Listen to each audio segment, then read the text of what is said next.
AFTV Sheroy 2-2. You happy with that? You happy with that? With the outcome of today's game? Lots of changes made, or were you disappointed?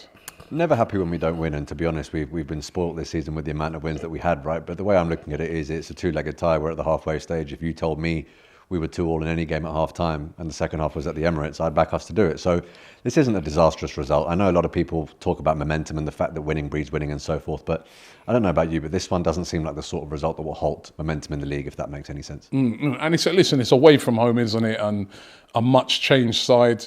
Of all the changes that were made today, did any of the players that came in, any of them stood out for you? Any of them make you feel, give them a shout for Sunday? To be honest, I think it's very difficult to break into the Arsenal first team now, the first team proper, because of what they've achieved. So no, I don't think any of them will be in a shout for Sunday. I thought Vieira had a decent game, if I'm being honest with you. He had a great bit of quality for the set-piece goal. And there were moments where I thought he shone. We all know what he can do with a dead ball. Reece didn't have a bad game. I thought maybe he could have had a little bit more end product. But again, I can't single him out going forward because I wouldn't say either of our wingers looked particularly potent. And I do feel for Kivior because obviously people are going to remember that debut for the way that we conceded the goal and the fact that he was seen to be ducking. But what I would say about that is I've seen a lot of Arsenal defenders over the years that have actually had magnificent debuts and have gone on to have pretty poor careers. So the first game isn't really anything to go by. He's been bedded into the team now. I'm pretty sure he will probably play in the second leg as well, if I'm being honest with you, and hopefully he'll be able to make amends. Yeah, I mean, it was that set piece that a lot of people will be talking about. Because we were 1-0 up and another goal conceded from a corner.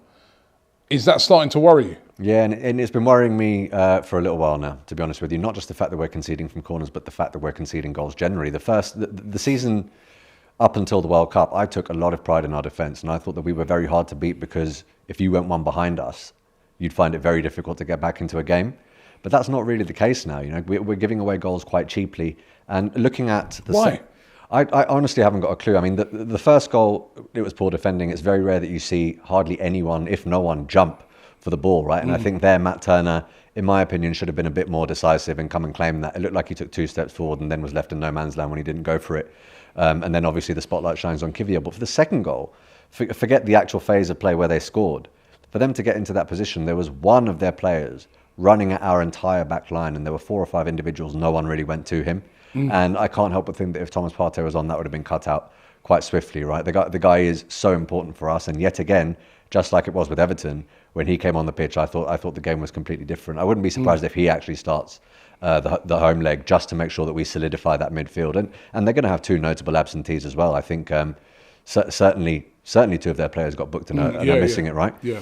So to be honest, I can't see why Arsenal fans wouldn't back us to get that result. But in terms of what that result could do, look, the Europa League was one of those tournaments that at the beginning of the season I placed a lot of emphasis on because I didn't think we'd be in a title race. And I thought it might be a scrap to get into the top 4, given the way that the top 4 battle panned out last year. But having got to this stage now and achieved what we've achieved so far in the season, I actually still want the Europa League because it is very foreseeable that we may not win the Premier League. I'm not saying that we can't, but we may not. And for us to have a season where we've been this good and leave empty-handed would actually really upset me. You know, people talk about the 5-point cushion that we have against City. I call it more of a decorative pillow, as opposed to it could be easily dispatched.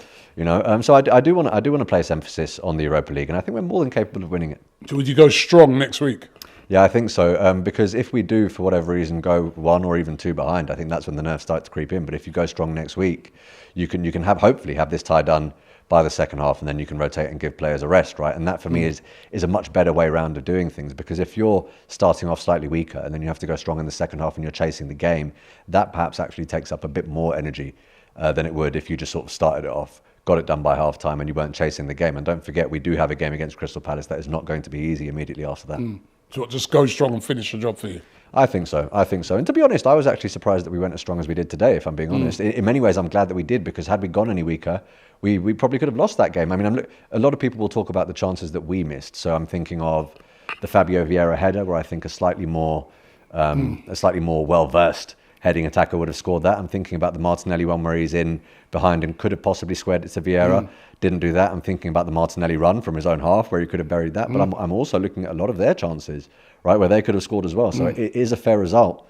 But I think we have to go strong given the threat that they pose. And let's not forget they are a team that's dropped down from the Champions League. You know, this team, they're no mugs. They won the league last year, didn't they? There you go. And they were coming into this match off the back of 4 wins, and it showed. Shop for AFTV merch at shop.aftv.co.uk. Subscribe to us on YouTube. Follow us on Instagram, Facebook, Twitter, TikTok, Snapchat, and Twitch. We've got content for every platform, so check it out.